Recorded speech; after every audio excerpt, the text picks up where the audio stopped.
Home part third के विद्यार्थियों के लिए आज का टॉपिक है अन्य साधनों से आय शीर्षक की कर मुक्त आय।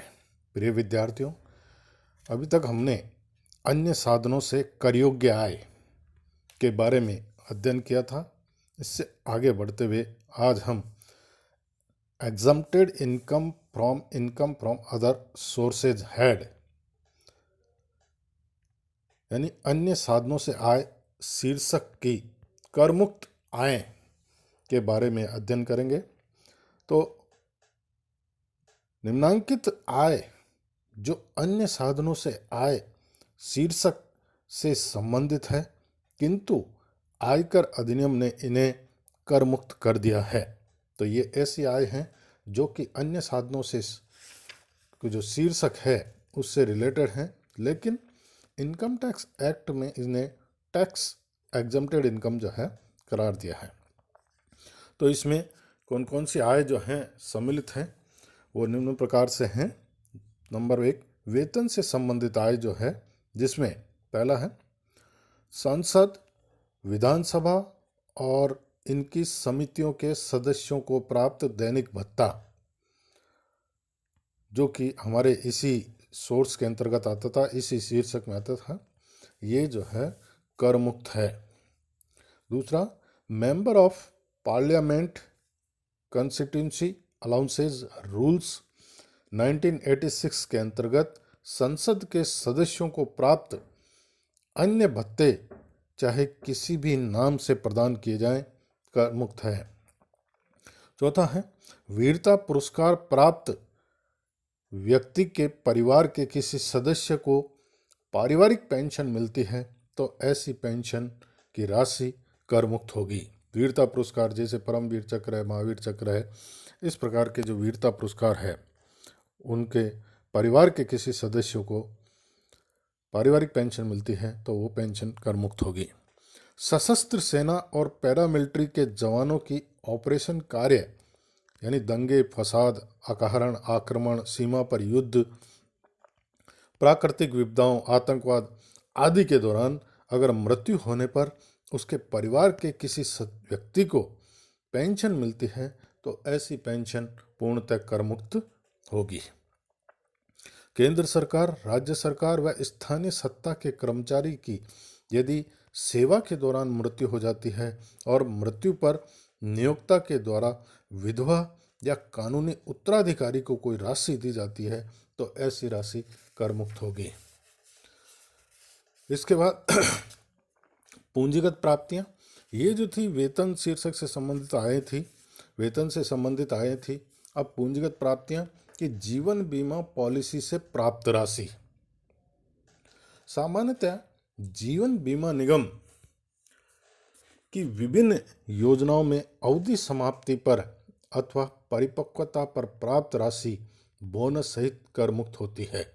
इसके कुछ अपवाद हैं, वो आगे आप बताएंगे इसके बारे में कि सारी राशियां कर मुक्त नहीं है। कुछ राशियां ही है कि विभिन्न योजनाओं के सामान्यतः कि अवधि समाप्ति पर जो पॉलिसी की जो राशि प्राप्त होती है वो कर मुक्त होती है, लेकिन सभी नहीं है, कुछ इसमें कर योग्य भी होती हैं और उसका वर्णन आगे आएगा। दूसरा, उपहार, सगे संबंधियों के अतिरिक्त अन्य व्यक्तियों से प्राप्त नगद उपहार की राशि, चल अपूंजीगत संपत्ति का उपहार, अन्य उपहार का योग यदि 50,000 रुपये से अधिक नहीं है।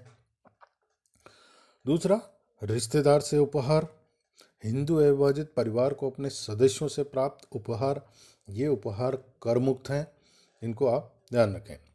सीधी सी बात, 50,000 रुपये से कम के उपहार जो है वो कर मुक्त होंगे। इसके अलावा अपने सगे संबंधियों के अलावा अन्य व्यक्तियों से जो है नगद उपहार की राशि भी कर मुक्त होगी। लाभांश, निम्न प्रकार का लाभांश कर मुक्त है। भारतीय सूचीबद्ध कंपनियों से 10 लाख रुपए तक का लाभांश, यानी जो हमारी इंडियन कंपनियां हैं और लिस्टेड कंपनियां हैं उनसे 10,000 रुपये तक का 10 लाख रुपए तक का लाभांश जो है वह कर मुक्त होगा।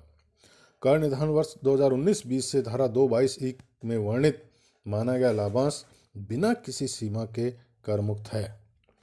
कि जो सुविधा कंपनी के द्वारा अपने सदस्यों को प्रत्यक्ष या अप्रत्यक्ष रूप से दी गई है उसे धारा 222 के अंतर्गत लाभांश माना जाता है।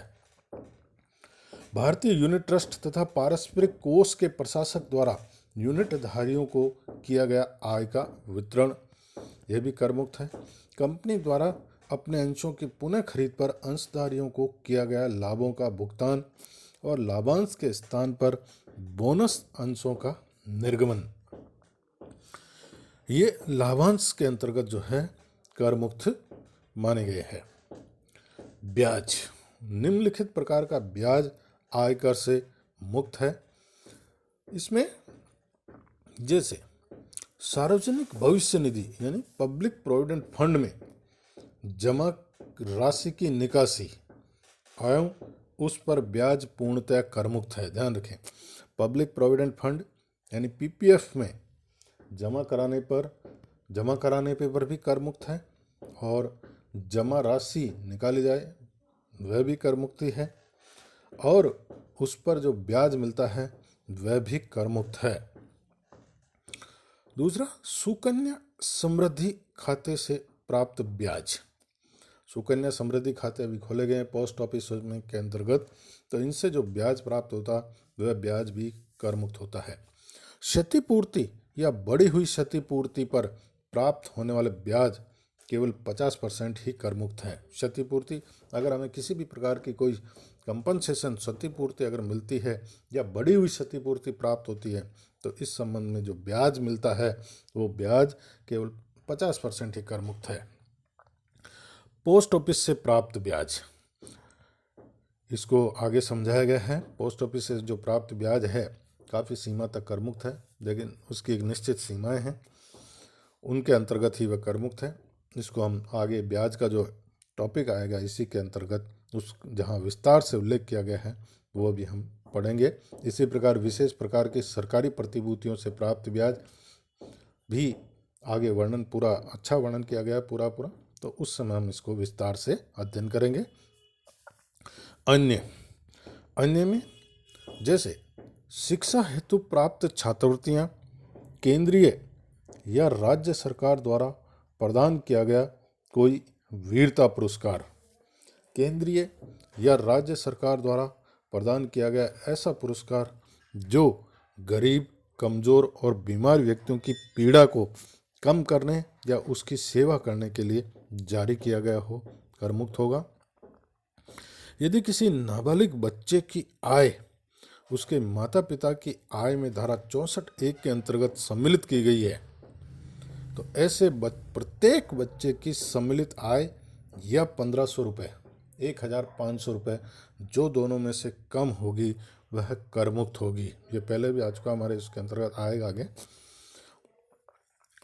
दूसरा, चाय बोर्ड से चाय के पौधों को विकसित व उत्पादन करने के लिए प्राप्त अनुदान की राशि, केंद्र सरकार द्वारा कॉफ़ी, इलायची व रबड़ के उत्पादन के लिए दी गई अनुदान की राशि, भोपाल गैस घटना में प्रभावित व्यक्तियों को प्राप्त क्षतिपूर्ति की राशि, मान्यता प्राप्त अंतर्राष्ट्रीय संघ या संगठन द्वारा आयोजित खेलों के लिए प्रदान किया गया पारस्परिक, यदि खेल में 2 से अधिक देशों ने भाग लिया हो।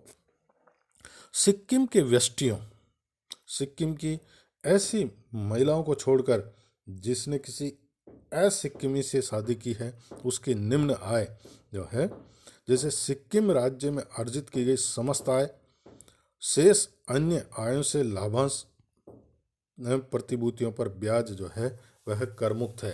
यानी सिक्किम के व्यक्तियों को, व्यष्टियों को, सिक्किम के व्यष्टियों की ये 2 प्रकार की आय जो है वह कर मुक्त है। अब व्यष्टि में महिला पुरुष सब शामिल हैं, लेकिन अगर सिक्किम की ऐसी महिला जो किसी असिक्किमी से शादी कर लेती है, यानी नॉन सिक्किम से अगर शादी कर लेती है तो उसको ये छूटें प्राप्त नहीं होगी। केवल सिक्किम के व्यष्टियों को, वहाँ पर HUF कंपनी, फर्म आदि को भी ये छूटें प्राप्त नहीं है, केवल व्यष्टियों को प्राप्त है, ध्यान रखें। तो ये जो कर मुक्त आपने पढ़ी है अभी तक सुनी है, ये समस्त राशियों से अगर किसी को प्राप्त होती है, इनमें से कुछ भी राशियां अगर प्राप्त होती है तो वह अन्य साधनों से आय शीर्षक के अंतर्गत करमुक्त मानी जाती है, करमुक्त होती है। आगे कुछ जैसे ब्याज और लाभांश या कमीशन दलाली से संबंधित विस्तार से वर्णन किया गया है, उसको हम वहाँ अलग से हेड लेकर के यानी अलग से पूरा शीर्षक लेकर के उसका अध्ययन करेंगे। फिलहाल संक्षिप्त तौर पे ये आपको जो है जानकारी दी गई है। जब भी आगे टॉपिक आएगा उससे संबंधित ब्याज और लाभांश का जो टॉपिक है या कैजुअल इनकम का जो टॉपिक है, अदर जिसको हम आकस्मिक आय का टॉपिक है, अगर वहाँ कोई विस्तार से जो वर्णन है उसका हम अध्ययन आगे करेंगे। धन्यवाद।